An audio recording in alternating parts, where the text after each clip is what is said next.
Zomato ಬಿರಿಯಾನಿಯಲ್ಲಿ ನಾಯಿ ಕಾಲು ಪತ್ತೆ, ಗ್ರಾಹಕನ ವಿಡಿಯೋದಿಂದ ಬೆಚ್ಚಿಬಿದ್ದ ಬಿರಿಯಾನಿ ಪ್ರಿಯರು.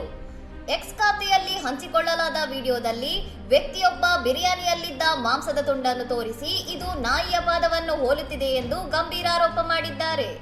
ಈ ವಿಡಿಯೋ ಸಾಮಾಜಿಕ ಜಾಲತಾಣಗಳಲ್ಲಿ ಭಾರಿ ವೈರಲ್ ಆಗಿದ್ದು, ನೆಟ್ಟಿಗರು ಬೋಬೋ ಬಿರಿಯಾನಿ ಎಂದು ಕಮೆಂಟ್ ಮಾಡುವ ಮೂಲಕ ಆತಂಕ ಮತ್ತು ಆಕ್ರೋಶ ವ್ಯಕ್ತಪಡಿಸುತ್ತಿದ್ದಾರೆ.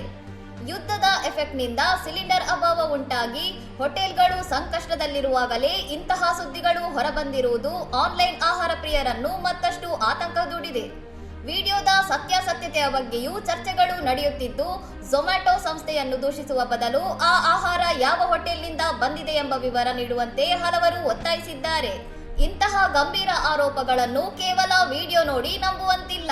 ವಿಧಿವಿಜ್ಞಾನ ಅಥವಾ ಪ್ರಯೋಗಾಲಯದ ವರದಿಯಿಂದ ಮಾತ್ರ ಮಾಂಸ ಯಾವುದೆಂದು ದೃಢಪಡಿಸಲು ಸಾಧ್ಯ ಎಂದು ತಜ್ಞರು ಅಭಿಪ್ರಾಯಪಟ್ಟಿದ್ದಾರೆ.